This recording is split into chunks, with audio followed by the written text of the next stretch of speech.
Prestasi membanggakan dari para pemain diaspora kita yang berkarir di luar negeri, khususnya yang berkarir di Eropa, guys ya. Nah, di tahun ini banyak sekali pemain-pemain timnas kita sudah tidak bisa kita sebut sebagai pemain diaspora, sudah harusnya kita sebut sebagai pemain timnas Indonesia, khususnya yang berkarir di luar negeri dan khususnya di Eropa ya. Jadi pemain-pemain ini kan banyak sekali yang memang sebelum naturalisasi juga mereka berkarir itu memang di sepak bola Eropa. Namun setelah naturalisasi juga banyak sekali pemain yang mendapatkan tempat atau kembali bermain di sana gitu, seperti Ole Romeni, Elkan Bagot dan juga yang lain-lain. Apalagi untuk pemain-pemain yang bermain di 5 liga top Eropa di divisi utamanya, guys, seperti Kelvin Verdong, kemudian Jai Itjes, kemudian seperti Emil Audero, ada Kevin Dix juga gitu, guys ya. Itu benar-benar membanggakan kita dan disebut di netizen itu sebagai abang-abangan timnas Indonesia ya.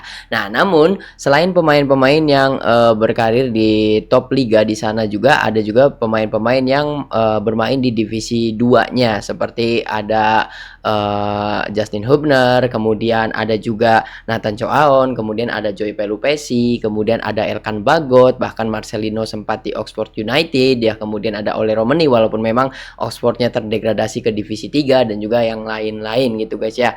Nah, namun di musim ini karena seluruh agenda sepak bola liga di seluruh dunia yang mengikuti kalender FIFA itu resmi selesai di akhir Mei ini, tentunya akan ada tim yang berhasil promosi dan juga terdegradasi, guys ya. Dan ada beberapa klub-klub yang dimana dalam klub tersebut ada pemain Indonesia yang bermain di sana juga, ada yang promosi dan juga ada yang terdegradasi. Salah satunya tadi yang terdegradasi itu Oxford ya, sudah kita bahas. Namun dalam video kali ini gua pengen membahas prestasi lainnya di mana klub yang ada pemain Indonesianya itu promosi, guys, promosi ataupun bermain di kompetisi yang lebih tinggi lagi gitu, guys, walaupun ada satu yang downgrade sih ya.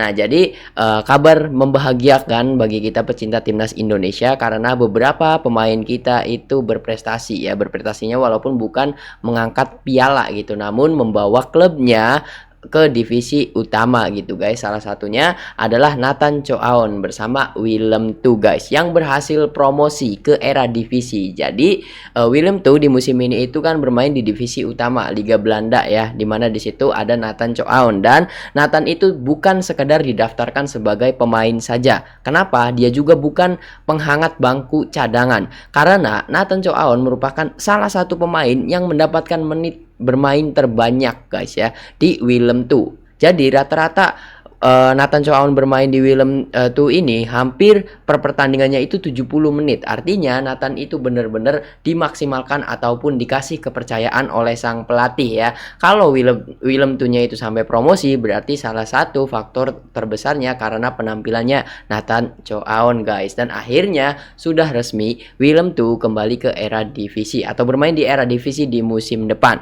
Dengan performa Nathan yang dipercaya full oleh sang pelatih dan juga menit bermain yang sudah tidak kaleng-kaleng, bahkan Nathan itu adalah pemain kedua dari seluruh pemain timnas yang berkarir di Eropa yang memiliki menit bermain terbanyak setelah Jai Itjes gitu, guys ya. Artinya menurut gua ketika Willem II ini promosi, ada dua kemungkinan untuk Nathan. Yang pertama, dia pindah klubnya itu pasti dibeli oleh klub lain, dan semoga saja di divisi utama, tidak di divisi kedua yang belinya ya, klub di divisi utama. Ini kasusnya sama seketika Leicester City promosi ke Premier League gitu, guys ya. Kalau tidak juga tentu saja Nathan Choaon itu akan tetap di Willem II dan bermain di divisi utama Liga Belanda di musim depan di era divisi. Ini benar-benar membanggakan sekali ya untuk Nathan Choaon. Semoga saja performanya tetap konsisten dan juga tidak ada kejadian-kejadian yang tidak kita inginkan, contohnya cedera ataupun yang lain-lain gitu, guys ya.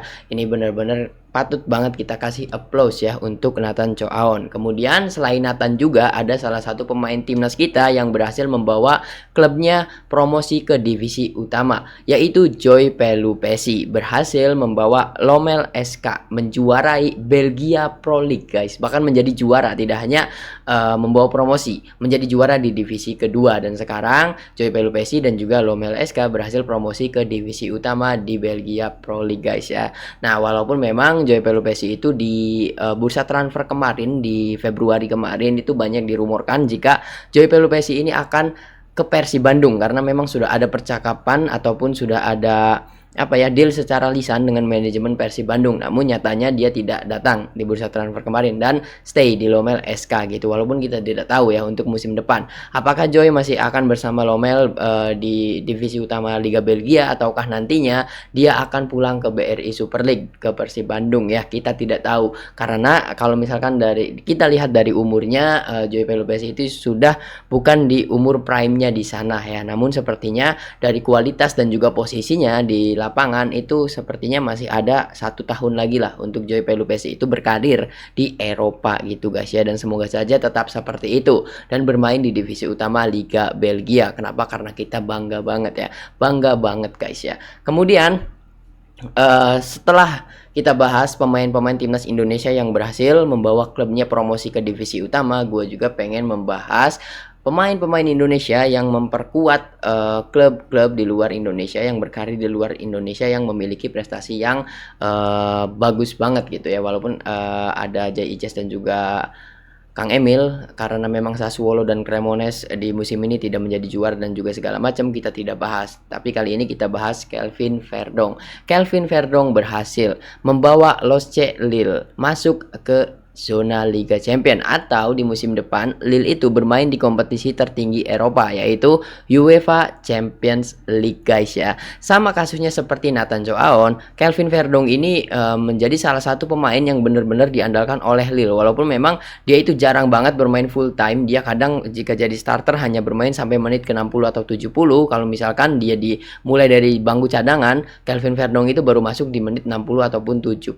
Namun tetap saja ya, di big match penting, Kelvin Verdong itu menjadi pemain yang benar-benar sangat dipercaya oleh pelatih. Contohnya ketika kemarin mereka harus big match melawan Olympique Marseille ya, dimana pada saat itu Kelvin Verdong bermain dan juga ribut dengan Mason Greenwood ya pada saat itu ya. Jadi ini sangat-sangat melegakan dan juga sangat-sangat membanggakan, dan kita sudah tahu pasti jika Kelvin Verdong itu akan dipertahankan oleh Losce Lille mengingat kontraknya masih ada dan juga dia dipercaya oleh sang pelatih. Tentunya kita akan melihat Verdong di musim depan. Kalau di musim sekarang kita hanya melihat Verdong bermain di Europa League dan itu juga sudah membanggakan banget. Tapi di musim depan Verdong akan bermain di Liga Champions guys. Jadi nanti di minggu depan itu ketika ada jadwal Liga Champions di hari Rabu dan juga Kamis, kita itu tidak melihat klub-klub seperti Arsenal, Manchester City, Barcelona, Real Madrid dan juga yang lain-lain. Gue sih tetap nungguin laganya Lille ya. Kenapa ya? Karena ada Verdong di situ gitu guys ya. Ini benar-benar sangat-sangat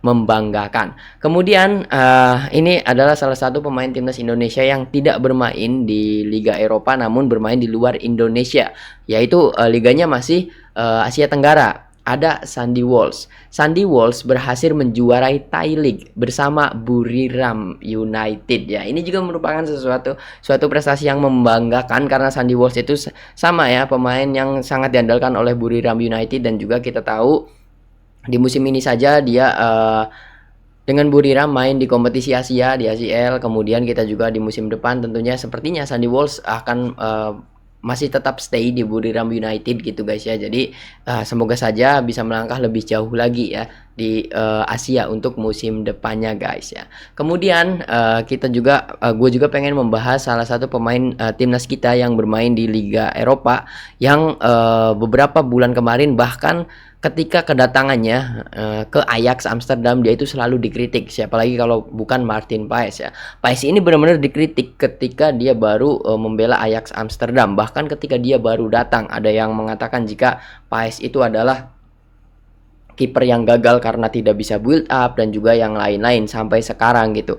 Namun nyatanya di era kegelapan Ajax, kenapa gua sebut era kegelapan Ajax, gua kasih tahu dulu. Di musim ini Ajax Amsterdam itu hanya finish di posisi 5 dengan poin 56 ya. Artinya Ajax tidak seperti di musim-musim sebelumnya di mana Ajax itu langganan 3 besar klasemen di Liga Belanda ya, dan juga langganan juara juga. Namun di musim ini Ajax terlempar dari zona Liga Champions, dan di musim depan Ajax itu tidak bisa bermain di Liga Champions karena hanya finish di posisi 5. Namun dari berbagai kritikan yang datang, akhirnya Martin Paes berhasil menyelamatkan Ajax. Kenapa? Walaupun tidak lolos ke zona Liga Champions, Ajax masih bermain di kompetisi Eropa, tepatnya di Conference League ya, kompetisi kasta ketiga di Eropa setelah Champions League, Europa League dan juga Conference League. Nah, dalam pertandingan playoff melawan Utrecht, Ajax itu sampai ke adu penalti guys. Dan pada saat itu kipernya tentu saja Martin Paes. Dan di pertandingan tersebut Martin Paes berhasil menjadi penyelamat Ajax Amsterdam karena Ajax Amsterdam berhasil mengalahkan FC Utrecht lewat adu penalti disebabkan oleh penyelamatan 2 penalti yang dilakukan oleh Martin Paes guys. Dan hasil ini membuat Ajax Amsterdam resmi lolos ke Conference League walaupun bisa dikatakan hasil ini downgrade ya untuk Ajax Amsterdamnya sendiri, namunnya tetap saja gitu berkat penampilannya Paes, Ajax Amsterdam downgrade-nya itu tidak downgrade banget seperti eranya Manchester United. Ini juga merupakan sebuah kebanggaan juga ya untuk kita sebagai pecinta timnas Indonesia dan tentunya sebagai warga Indonesia. Semoga saja di musim depan pemain-pemain yang sekarang berkarir di Eropa, pemain timnas kita yang berkarir di Eropa seperti Jay Ijes, Kang Emil, ada Martin Paes juga, Kelvin Verdong dan juga yang lain-lainnya itu tetap stay di sana,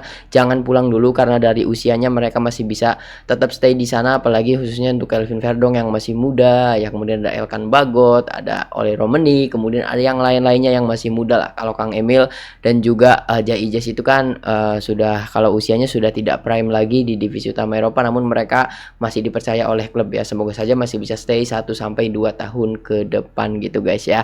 Nah, kita doakan sajalah kalau misalkan jika memang tidak mendapatkan tempat dan juga tidak mendapatkan menit bermain, nggak apa-apa juga sih untuk pulang ke Indonesia ya, karena kalian membutuhkan menit bermain gitu ya. Dan gue juga masih menunggu kabar dari Justin Hubner bersama Fortuna Sittard-nya karena penampilannya luar biasa. Kemungkinan besar Hubner ini harusnya di musim depan itu bisa bermain di divisi utama di 5 liga top Eropa gitu guys ya. Dan juga ada Kevin Dix ya. Kevin Dix semoga saja cepat recovery cedera, cepat sembuh dari cederanya karena memang dia juga masuk ke squad yang dipanggil oleh John Hertman untuk menghadapi FIFA Matchday nanti tanggal 5 dan juga 9 ya. Kita doakan saja yang terbaik untuk pemain-pemain kita yang berkarir di timnas Eropa, karena mau tidak mau kita itu tetap bangga dengan mereka ya, apapun hasilnya. Apalagi dengan berita yang gua bawakan di video kali ini, jujur gua bangga banget ya, karena ada salah satu pemain kita yang nantinya akan bermain di Champions League yaitu Kelvin Verdong. Gimana pendapat kalian? Coba tuliskan pendapat kalian di kolom komentar. Terima kasih untuk kalian yang sudah menonton video ini sampai habis. Jangan lupa untuk like, comment, share dan juga subscribe guys. Sampai berjumpa di video selanjutnya. Terima kasih banyak.